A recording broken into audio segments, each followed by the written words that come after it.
Assalamualaikum warahmatullahi wabarakatuh. Halo sahabat semua. Dalam hidup, seringkali kita terlalu cepat menilai tanpa memahami. Hari ini, izinkan kami membagikan sebuah kisah yang menyentuh hati tentang seorang anak yatim bernama Hafiz dan ibunya, Bu Marni, yang harus menghadapi tuduhan tak berdasar dari lingkungan sekitarnya. Kisah ini bukan hanya tentang kesedihan, tapi juga tentang kekuatan hati, kesabaran, dan arti sejati dari kepedulian. Semoga cerita ini mampu membuka mata dan hati kita untuk lebih berhati-hati dalam menilai dan lebih cepat dalam membantu. Selamat menyaksikan. Hafiz, anak yatim berusia 10 tahun, tinggal bersama ibunya, Bu Marni, di pinggiran sebuah desa kecil. Sejak suaminya meninggal, Bu Marni bekerja keras demi menghidupi mereka berdua. Namun kehidupan mereka yang sudah sulit menjadi semakin gelap ketika sebuah tuduhan mencuri membuat warga memusuhi mereka. Dalam tekanan, Hafiz dan Bu Marni memilih diam dan sabar. Kisah ini mengungkap sisi lain dari prasangka, empati, dan perjuangan cinta seorang ibu. Mentari pagi menyusup malu-malu lewat celah-celah dinding bambu yang sudah mulai rapuh.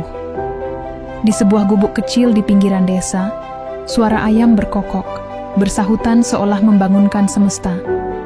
Hafiz, bocah 10 tahun dengan tubuh kurus dan mata, berbinar, sudah duduk bersila di atas tikar lusuh sambil menyuap nasi sisa semalam. Pelan-pelan makannya, nak.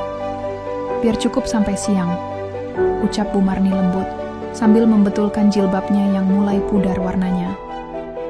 Ia menyuapkan sesendok kecil nasi ke mulutnya sendiri, jumlah yang lebih sedikit dari milik Hafiz. Sejak suaminya meninggal 2 tahun lalu, karena kecelakaan saat bekerja sebagai buruh bangunan di kota, Bu Marni menjadi satu-satunya tumpuan hidup Hafiz. Ia mencari nafkah dari membantu mencuci pakaian. Warga sekitar kadang juga menjahit baju lusuh yang butuh tambalan. Meski hidup pas-pasan, keduanya tak pernah mengeluh. Justru di tengah segala keterbatasan, kasih sayang mereka terasa hangat dan tulus. Bu Marni selalu mengusap kepala Hafiz sebelum berangkat sekolah, walau anak itu mengenakan seragam yang warnanya mulai pudar dan sepatu yang solnya hampir copot. Bu, kalau Hafiz besar nanti, Hafiz pengen jadi orang kaya. Biar ibu nggak usah kerja, keras terus, kata Hafiz polos suatu pagi. Bu Marni tersenyum sambil menahan air mata. Nggak usah jadi kaya, nak. Jadi anak baik dan jujur saja, ibu udah bahagia. Hari-hari mereka diisi rutinitas yang sama. Pagi Bu Marni akan mengantarkan Hafiz ke depan jalan besar. Dari sana Hafiz akan berjalan kaki ke sekolah. Sementara ibunya kembali ke rumah-rumah yang membutuhkan jasanya mencuci atau menjahit. Namun tidak semua tetangga memandang mereka dengan simpati. Beberapa mencibir diam-diam, menyebut mereka sebagai pengemis yang belum sadar diri. Ada yang bilang Hafiz terlalu sok pinter, hanya karena dia rajin bertanya di kelas. Tapi Bu Marni selalu berpesan, biarkan saja Hafiz. Orang bicara apapun, kita cukup balas dengan kebaikan. Pagi itu, seperti biasa, Hafiz pamit sekolah. Ia berjalan pelan, menapaki jalan tanah becek dengan sepatu yang sudah hampir tak layak pakai. Tapi semangat di matanya tak pernah pudar. Ia tak tahu bahwa hari-hari ke depan akan menguji semua yang selama ini ia dan ibunya percayai tentang kebaikan, kejujuran, dan kekuatan hati yang sebenar-benarnya. Langkah kaki Hafiz menyusuri jalan setapak yang becek usai hujan semalam. Lumpur menempel di ujung celana seragamnya, tapi ia tetap melangkah ringan, seolah tak ada beban. Sepatunya yang sudah robek di bagian kanan depan kini diperkuat dengan lakban warna hitam, hadiah dari Bu Marni semalam. Setidaknya nggak kemasukan air, pikir Hafiz sambil tersenyum kecil. Sekolah dasar negeri Sukamaju tampak ramai seperti biasa. Anak-anak berlarian di halaman, sebagian bermain kelereng, sebagian lagi bercanda sambil memakan gorengan dari kantin kecil di sudut sekolah. Saat Hafiz melangkah masuk ke halaman, beberapa anak menoleh dan tertawa kecil. Sepatu Hafiz udah nyerah tuh, masih dipaksa hidup, canda Dika, anak yang paling sering membuli Hafiz. Beberapa anak ikut tertawa, tapi Hafiz hanya menunduk dan masuk ke kelas. Ia sudah biasa dicemooh, tapi dalam hatinya ada perih yang tak bisa diceritakan. Di dalam kelas, Bu Wati sedang berdiri di depan papan tulis, menulis soal matematika. Ia melirik Hafiz yang duduk di bangku paling depan. Hatinya terenyuh melihat anak itu tetap rajin, meski hidupnya penuh keterbatasan. Setelah pelajaran selesai, Bu Wati menghampiri Hafiz. "Hafiz, tadi ibu lihat sepatu kamu. Masih kuat dipakai, nak?" Hafiz tersenyum malu. "Masih, Bu. Cuma udah agak longgar bagian depannya." Bu Wati mengangguk. Ia ingin membantu, tapi tahu betul bahwa keluarga seperti Hafiz terkadang merasa sungkan jika diberi bantuan langsung. Ia memilih menyimpan niat. Itu dulu. Saat jam istirahat, para siswa dikumpulkan di aula kecil untuk rapat kelas. Bu Wati memberitahu bahwa mereka akan mengumpulkan uang kas untuk keperluan lomba antar kelas minggu depan. Setiap siswa diminta membawa Rp5.000 besok pagi. Wajah Hafiz langsung murung. 5.000 mungkin terdengar kecil bagi kebanyakan orang, tapi bagi Bu Marni, uang itu berarti satu hari mencuci 2 ember pakaian tetangga. "Apa ibu bisa kasih uang segitu ya?" gumamnya pelan. Sepulang sekolah, Hafiz berjalan lebih pelan dari biasanya. Di sepanjang jalan ia berpikir, "Kalau aku bilang ke ibu pasti beliau akan nyari cara. Tapi aku juga nggak mau nambah beban." Sampai di rumah, Bu Marni menyambutnya dengan senyum, meski sedang merendam cucian. Hafiz ingin bilang soal uang kas itu, tapi akhirnya hanya berkata, "Tadi Hafiz belajar matematika, Bu. Dapat nilai 90. Bu Marni tersenyum bangga, lalu mengusap kepala Hafiz. "Alhamdulillah. Anak ibu memang hebat." Di dalam hati, Hafiz menyimpan beban kecil yang diam-diam akan membawa badai besar dalam hidup mereka. Pagi itu, suasana di SD Negeri Sukamaju terasa sedikit berbeda. Bisik-bisik terdengar di mana-mana. Anak-anak saling bertanya, saling curiga. Hafiz yang datang dengan langkah pelan, langsung merasakan ada yang tidak beres. Katanya uang kas kelas hilang," bisik seorang anak di sudut lorong. "Iya, katanya semalam masih ada di dalam amplop di meja Bu Wati, tapi pagi-pagi udah nggak ada," sahut yang lain. Hafiz hanya diam, berjalan pelan menuju kelas. Tapi ia bisa merasakan beberapa pasang mata melirik ke arahnya. Tatapan itu bukan lagi tatapan biasa. Ada curiga, ada tuduhan diam-diam. Di dalam kelas, Bu Wati berdiri dengan wajah serius. Amplop coklat berisi uang kas yang seharusnya digunakan untuk pendaftaran lomba benar-benar hilang. Ia sudah mencarinya semalaman di ruang guru, bahkan bertanya pada penjaga sekolah, tapi tidak ada hasil. "Anak-anak, ibu tahu ini bukan salah satu dari kalian. Tapi ibu harap, kalau ada yang melihat atau tahu sesuatu, tolong bicara ya. Jangan takut," ujar Bu Wati lembut. Semua murid menunduk, tapi suasana diam itu pecah ketika Dika, si anak paling vokal di kelas, berdiri sambil bersedekap. "Bu, bukan saya suudzon ya, tapi kemarin cuma Hafiz yang belum bayar uang kas. Jangan-jangan," ya gitu deh. Suasana kelas langsung jadi riuh. Beberapa anak saling pandang, lalu melirik ke arah Hafiz. Anak itu terdiam. Wajahnya pucat. Ia bahkan belum sempat berkata apa-apa. "Benar, Hafiz belum bayar?" tanya Bu Wati perlahan. Hafiz mengangguk pelan, menunduk. "Belum, Bu. Hafiz belum bilang ke ibu di rumah. Maaf." Bu Wati menghela napas panjang. "Baik, Hafiz. Ibu tidak menuduh siapa-siapa. Tapi ibu harap semua tetap tenang. Jangan langsung menyimpulkan, ya." Namun bisik-bisik di antara murid sudah tak terbendung. Bagi mereka, Hafiz adalah tersangka paling jelas. Anak miskin, belum bayar, dan sering jadi bahan ejekan. Sepulang sekolah, Hafiz berjalan lebih cepat dari biasanya. Matanya sembab. Ia tak kuat menahan rasa malu dan sedih. Sesampainya di rumah, ia langsung memeluk Bu Marni erat-erat. "Ibu, semua orang bilang Hafiz nyuri uang. Hafiz nggak nyuri, Bu. Sumpah." Bu Marni terdiam. Tangannya gemetar memeluk anaknya. Air mata mulai jatuh membasahi punggung Hafiz. "Ibu percaya, Nak. Ibu percaya sepenuhnya." Namun di luar sana, kabar itu mulai menyebar dan tak semua tetangga bisa sepenuh hati menahan lidahnya. Desa kecil tempat Hafiz tinggal seolah tak butuh waktu lama untuk menyebarkan cerita. Pagi masih setengah basah oleh embun, tapi lidah-lidah tetangga sudah lebih dulu mengering karena terlalu sibuk berbicara. Anaknya Bu Marni itu loh, katanya, nyuri uang sekolah.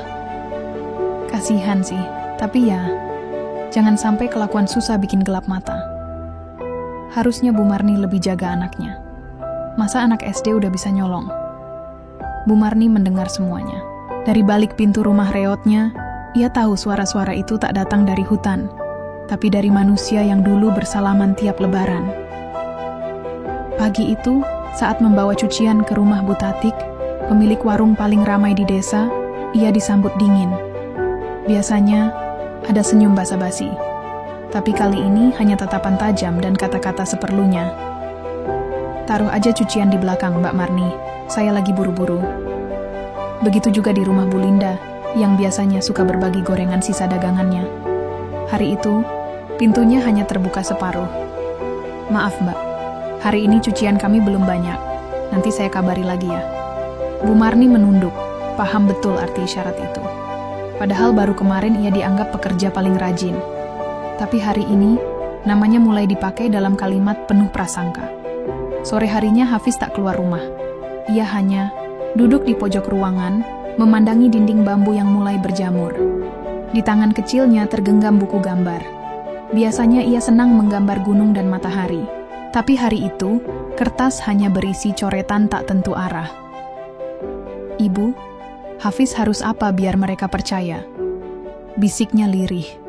Bu Marni duduk di sampingnya, mengelus rambut Hafiz yang mulai panjang. Kita nggak bisa buat semua orang percaya, Nak. Tapi, kita bisa tetap jujur. Kalau kita terus jujur tapi nggak dipercaya. Bu Marni menarik napas panjang. Itu urusan Allah, Nak. Yang penting kita nggak bohong, kita nggak menyakiti, kita tetap jadi orang baik meski dunia menyudutkan. Malam itu, mereka makan dengan sisa nasi semalam dan garam. Tapi tak ada keluhan, hanya diam, dan mata yang saling berbicara tentang rasa sakit, ketakutan, dan harapan yang nyaris pudar. Di luar rumah, beberapa warga berkumpul di pos ronda. Salah satu dari mereka mulai menyarankan agar Pak RT memanggil Bu Marni dan Hafiz dalam rapat. Warga, biar jelas, jangan sampai nanti anak-anak kita ikut-ikutan. Gelombang tuduhan mulai membesar. Dan Hafiz, anak yatim berusia 10 tahun itu, belum tahu bahwa badai sesungguhnya akan datang lebih cepat dari yang ia bayangkan. Malam itu langit gelap tanpa bintang. Angin berdesir pelan seakan tahu ada sesuatu yang tak biasa akan terjadi. Di balai RT, beberapa warga sudah berkumpul. Lampu neon berkedip-kedip, menambah suasana canggung dan dingin. Bu Marni datang dengan langkah hati-hati, menggandeng tangan Hafiz yang menggigil sejak keluar rumah. Ia tak berkata apa-apa, hanya memeluk erat tas kecil berisi buku catatan sekolah Hafiz dan sehelai surat keterangan dari Bu Wati, semacam usaha kecil untuk menunjukkan bahwa anaknya bukan seperti yang mereka pikirkan. Pak RT membuka rapat dengan suara serak, "Terima kasih semua sudah hadir. Malam ini kita bahas masalah yang katanya bikin resah warga, tentang uang kas sekolah dan tudingan yang mengarah ke Hafiz, anak Bu Marni. Semua mata tertuju pada mereka. Ada yang iba, tapi lebih banyak yang curiga." Pak Rudi, orang yang paling vokal malam itu, langsung angkat tangan. "Maaf ya Pak RT, kita semua tahu Bu Marni orang baik, tapi ini soal anak. Kalau kita biarkan begitu saja, nanti bisa nular ke anak-anak lain. Ini bukan cuma soal 5.000, tapi soal kejujuran."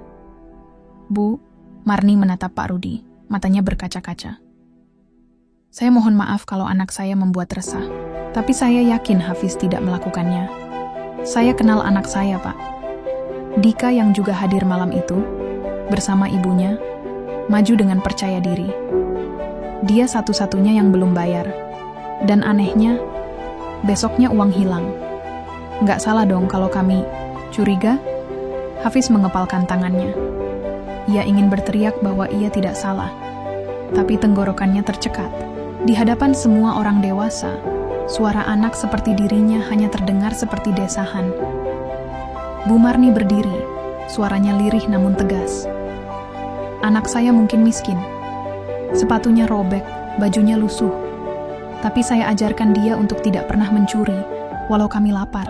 Kalau kalian butuh bukti, saya tidak punya. Yang saya punya hanya keyakinan bahwa Hafiz bukan pencuri. Sunyi, lalu suara tawa sinis dari belakang.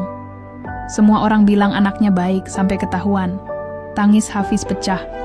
Ia memeluk ibunya erat-erat di depan semua orang. Malam itu, harga diri mereka dipermainkan. Dan tak seorang pun berdiri untuk membela. Pak RT akhirnya menutup rapat dengan datar. Karena belum ada bukti kuat, kita belum bisa menyimpulkan. Tapi untuk sementara, mohon Bu Marni dan Hafiz tidak ikut kegiatan desa dulu. Tak ada pembelaan, tak ada pelukan. Hanya langkah berat dan tatapan menusuk yang mereka bawa pulang malam itu. Di rumah, Hafiz hanya berkata, "Bu, kita pindah aja. Orang di sini nggak sayang sama kita." Bu Marni hanya bisa memeluk anaknya erat. Air matanya jatuh tanpa suara. Di luar sana, angin malam terus berhembus.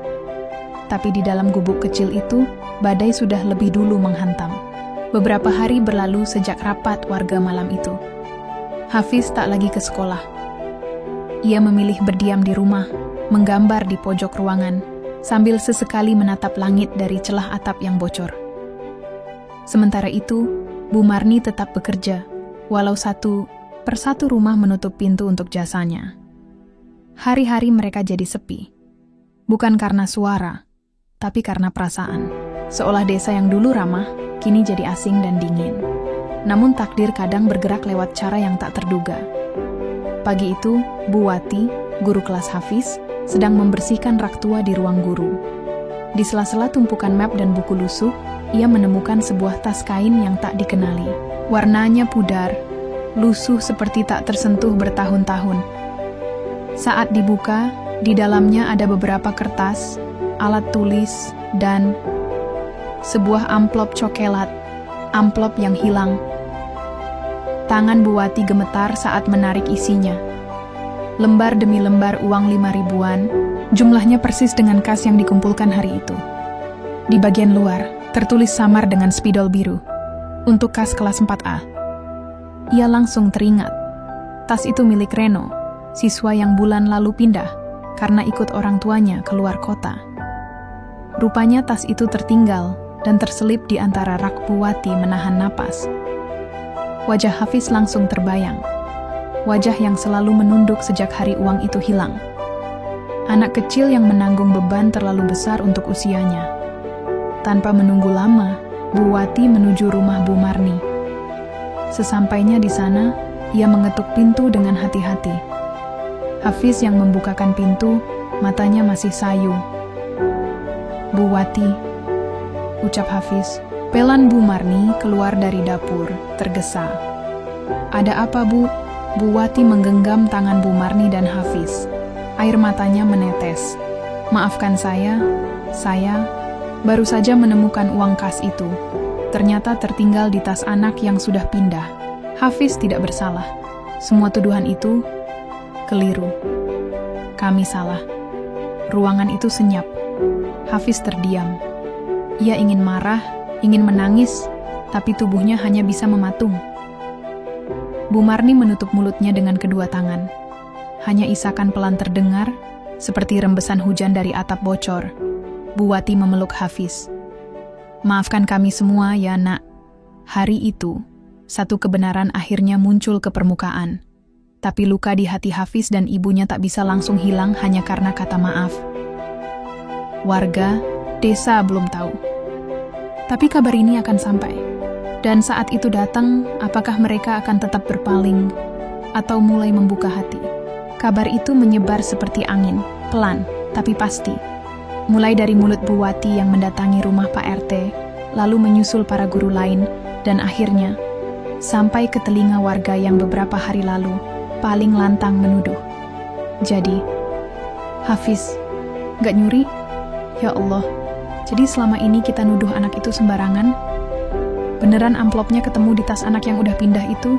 Desa yang tadinya gaduh dengan prasangka, kini diam dalam rasa malu. Hari Minggu pagi, beberapa ibu-ibu mendatangi rumah Bu Marni. Ada yang membawa makanan, ada yang membawa pakaian. Tapi wajah mereka semuanya sama, penuh rasa bersalah. Bu Linda mengetuk pelan pintu rumah kecil itu. Saat dibuka, Bu Marni berdiri di ambang pintu. Raut wajahnya tenang, tapi matanya sayu. Kami mau minta maaf, Mbak Marni. Kami semua salah udah percaya omongan tanpa bukti. Kami ikut menyakiti kalian. Bu Marni menatap mereka satu persatu, lalu berkata pelan, "Maaf bukan untuk saya, Bu. Hafiz yang kalian sakiti. Anak kecil yang cuma mau sekolah dan main layangan." Dari dalam Hafiz mengintip, tapi ia tak berani keluar. Tak lama, Pak Arti datang bersama beberapa warga pria. Ia membawa bingkisan kecil dan berdiri di depan rumah dengan suara bergetar. "Saya atas nama warga minta maaf. Kami salah, sangat salah. Kami harap Hafiz dan Bu Marni bisa memaafkan." Hening Hafiz akhirnya keluar perlahan, matanya memerah. Ia berdiri di samping ibunya. "Saya nggak bisa pura-pura nggak sakit, Pak. Saya sedih, saya marah." Tapi ibu bilang, marah nggak bikin hati tenang. Jadi, saya maafin. Tapi saya minta satu aja. Semua menatap Hafiz. Bocah kecil itu berbicara dengan keberanian yang dewasa sebelum waktunya. Jangan gampang nuduh orang lagi. Kadang yang kalian tuduh itu cuman pengen hidup tenang. Tak ada yang sanggup bicara. Hari itu, desa belajar sebuah pelajaran besar, bahwa lidah bisa lebih tajam dari pisau, dan prasangka bisa lebih menyakitkan dari luka fisik.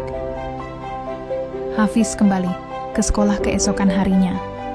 Tapi meski senyumnya kembali, luka batin itu tak akan mudah sembuh. Ia kini berjalan lebih tegak, tapi matanya menyimpan cerita yang tak akan pernah sama. Dan Bu Marni, ia tetap mencuci pakaian dari pagi sampai sore, tapi kini tak lagi ditolak. Warga pelan-pelan belajar menunduk saat bicara padanya karena rasa hormat bukan kasihan. Sebulan telah berlalu sejak kebenaran itu terungkap. Desa Sukamaju perlahan kembali seperti semula. Tapi di hati banyak orang, terutama Hafiz dan Bu Marni, bekas luka itu masih terasa. Meski tidak lagi menyakitkan, tapi tetap mengingatkan. Bu Marni kini bekerja kembali seperti biasa. Beberapa rumah bahkan menambah jumlah cucian, seolah ingin menebus kesalahan dengan memberi lebih. Tapi Bu Marni tetap bersahaja, tak pernah menuntut atau memperhitungkan. Ia hanya ingin hidup tenang bersama anak semata wayangnya. Hafiz kembali sekolah. Meski awalnya canggung, teman-teman mulai menyapanya lagi. Bu Wati pun memberikan perhatian lebih, tanpa membuat Hafiz merasa dikasihani. Suatu hari, Dika datang menghampirinya saat istirahat. "Ziz, maaf ya, aku dulu nuduh kamu," ucapnya pelan, menunduk. Hafiz diam sejenak, lalu tersenyum kecil. "Udah Di, aku udah lupa. Yuk main bola lagi. Anak-anak memang tak pandai menyimpan dendam." Minggu pagi yang cerah, Hafiz mengajak ibunya ke bukit kecil, di pinggir desa. Di sana, mereka biasa duduk menikmati angin dan melihat sawah luas terbentang. "Bu," ujar Hafiz pelan, "kalau Hafiz besar nanti, Hafiz pengen jadi guru." Bu Marni menoleh, tersenyum. "Kenapa nak? Biar bisa ajarin anak-anak buat nggak gampang nuduh orang. Biar nggak ada Hafiz-Hafiz lain yang sedih karena hal yang nggak dia lakuin." Bu Marni memeluk Hafiz erat. Di pelukannya itu, ada harapan yang perlahan tumbuh. Mereka tak punya banyak, tapi mereka punya satu sama lain, dan itu cukup. Di balik semua kepahitan yang mereka alami, Hafiz dan ibunya menunjukkan kepada dunia bahwa kemiskinan bukan aib, bahwa kejujuran bukan barang langka, dan bahwa memaafkan adalah keberanian yang tak semua orang bisa miliki. Langit sore itu berwarna jingga, dan di ujung cakrawala, pelangi tampak membentang, seolah langit sendiri berkata, "Setelah hujan, selalu ada harapan."